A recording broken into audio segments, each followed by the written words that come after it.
देखिए भैया, हमने आपको बताया था कि जो बिलियन वाला चैप्टर है उस चैप्टर का आज हम आपको कुछ इम्पोर्टेंट क्वेश्चन बता दे रहे हैं।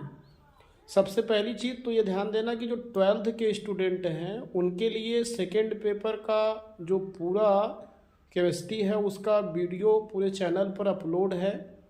आप सब लोग उसको देख सकते हैं। उसमें हमने क्या किया है, कुछ आपके जो इम्पोर्टेंट क्वेश्चन हैं जो अनसॉल्व्ड में आते हैं उसको भी हमने क्या किया है, सॉल्व कराया हुआ है। आप उसको भी वहाँ से देख सकते हैं चैनल पे जा कर के, और अपने साथियों के बीच में उसको ज़रूर भेजें ताकि वो लोग भी इस चीज़ को ध्यान से देखें। तो आज हमने कहा था कि बिलियन वाले चैप्टर का आपको हम क्या करेंगे, इम्पोर्टेंट्स बताएंगे। तो जो बच्चे, सबसे पहली चीज़ तो नए अगर चैनल पर आए हों तो आप सब लोग पहले काम करिए कि पेन लीजिए और एक कॉपी, उसमें इस चीज़ को नोट करिए और जो आपकी नोट्स है वहाँ से उसको आप पढ़ने का प्रयास करिएगा। और चैनल पर पहली बार हो तो आप लोग सब्सक्राइब कर लीजिएगा और अपने साथियों के बीच में शेयर कर दीजिएगा।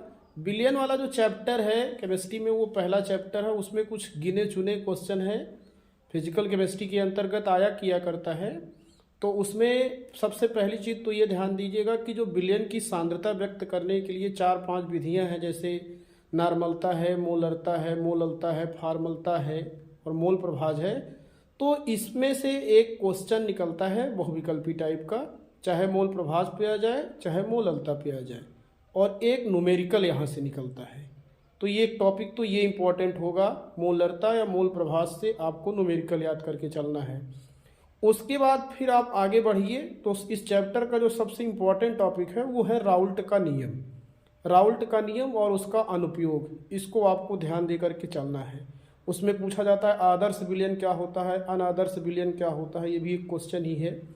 और देखिए ये सब चीज़ें आपको अगर हम बता रहे हैं तो आपका भी कुछ कर्तव्य है कि इतना केवल करिए कि अगर पहली बार विजिट कर रहे हो तो आप लोग ज़रूर सब्सक्राइब करिए और साथियों के बीच में इसको शेयर करिए ताकि उनको भी इस चीज़ का लाभ मिल सके। और पर डे आपको ऐसे, जिस तरीके से आप सब लोग हैं, आपको हम बताते रहेंगे कि हर चैप्टर का कौन कौन सा, एक जगह कॉपी में इसको लिखते रहिए बढ़िया सा। अगली चीज़, मैं अब राउल्ट के नियम की बात कर लिया, अब आ जाइए परासरण दाब से। तो परासरण दाब वाले चैप्टर में जान लीजिएगा, आपको मिल जाएगा उसमें से पी वी बराबर जो आपका W/HM/RT वाला फार्मूला है, इस पे आपको न्यूमेरिकल मिलता है। पायल कवांट-थाप का और चार्ल्स वान-थाप के नियम पे आपको कुछ न्यूमेरिकल मिल जाएंगे। यहाँ से क्वेश्चन निकलता है बिलियन वाले चैप्टर से। और उसके बाद फिर चलिए तो अणुसंख्य गुणधर्म जो है आपकी कोलिगेटिव प्रॉपर्टी हुआ करती है, एक क्वेश्चन यहाँ से निकल करके आता है। तो उसमें एक है क्वथनांक का उन्नयन क्या होता है, और फिर क्वथनांक का जो उन्नयन है इसी से ही रिलेटिव होता है आपका मोललता में जब संबंध निकालते हो, तो एक होता है मोलल उन्नयन स्थिरांक और एक होता है मोलर उन्नयन स्थिरांक। मोस्ट इंपॉर्टेंट टॉपिक, यहाँ से क्वेश्चन निकलना है, उस पे फार्मूले पे सवालें लगती हैं। और इसी का एकदम मिलता जुलता रूप जो हुआ करता है वो होता है हिमांक का अवनमन, और उसमें भी दो हो जाएगा, एक मोलल अवनमन स्थिरांक और एक होगा मोलल अवनमन स्थिरांक। इस पे क्या होता है, न्यूमेरिकल आता है। तो कुल मिलाकर के ऐसे उंगलियों पे 4 टॉपिक्स हैं। मोल प्रभाज पर न्यूमेरिकल आप पढ़ लीजिए, और मोललता पे पढ़ लीजिए, और परासरण दाब पर आधारित न्यूमेरिकल्स देख लीजिए, क्वथनांक के उन्नयन पर न्यूमेरिकल देख लीजिए, और हिमांक के अवनमन पे जो रिलेटिव क्या हुआ करते हैं, न्यूमेरिकल हुआ करते हैं, और राउल्ट का नियम। और एक नया टॉपिक आपके यहाँ और ऐड हुआ है, वान-थाप फैक्टर। और मैं जितनी चीज़ें बता रहा हूँ, आप सब लोग जाओगे पूरे इस चैनल पर तो आप देखोगे सारी चीज़ें वहाँ पे आपको मैंने करके बताया हुआ है।